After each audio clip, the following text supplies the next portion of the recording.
సభా సమరమే నేటి నుంచి పార్లమెంట్ వర్షాకాల సమావేశాలు ప్రధాని సమాధానానికి విపక్షాల పట్టు. ప్రధాని సమావేశం విపక్షాలు సింధూర్గిన మాట్లాడి కానీ మా బీసీల రిజర్వేషన్ 9వ షెడ్యూల్లో పెట్టమని రాష్ట్ర ప్రభుత్వం ఏ ఎంపికన చెప్పి పంపిందా? చెప్పలే.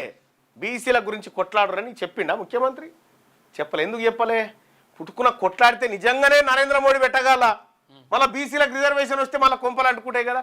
బీసీలకు రిజర్వేషన్ రావద్దన్నదే రేవంత్ రెడ్డి గారి మనసులో మాట.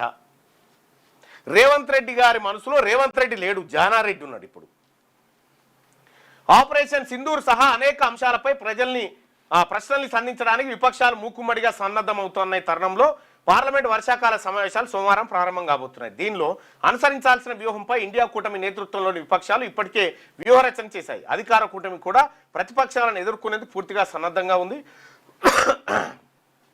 నిబంధనల ప్రకారం వెళ్తే ఏ అంశంపైనైనా చర్చకు సిద్ధమే అని ప్రభుత్వం చెబుతుంది.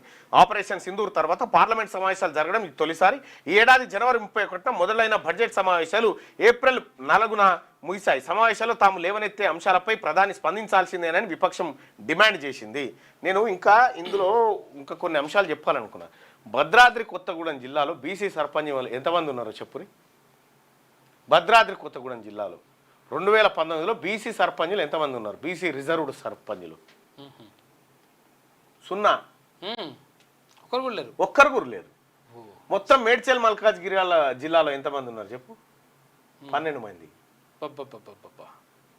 ఇంత పెద్ద ఘోరం అది చెప్దాం అనుకున్నా కానీ అన్న వార్తలు చదవని ఒక ఆయన ఇటుతోలి నన్ను. 6వ తరగతి నుండి 10వ తరగతి విద్యార్థులకు గొప్ప అవకాశం. ఏపీ, తెలంగాణ మరియు సిబిఎస్ఈ విద్యార్థులకు ఎలాంటి అడ్మిషన్ ఫీజు లేకుండా సంవత్సరానికి కేవలం 1000 రూపాయలకే ఐఐటీ స్టాండర్డ్స్ తో ఆన్లైన్ ట్యూషన్స్ చెప్పబడును. 15 ఏళ్ల సుదీర్ఘ అనుభవం గల ఫ్యాకల్టీతో క్లాసులు నిర్వహించబడును. ఇప్పుడే ప్లే స్టోర్ నుండి ధర్మవాహిని యాప్ ని డౌన్లోడ్ చేసుకోండి. వివరాలకు సంప్రదించండి 7893051526.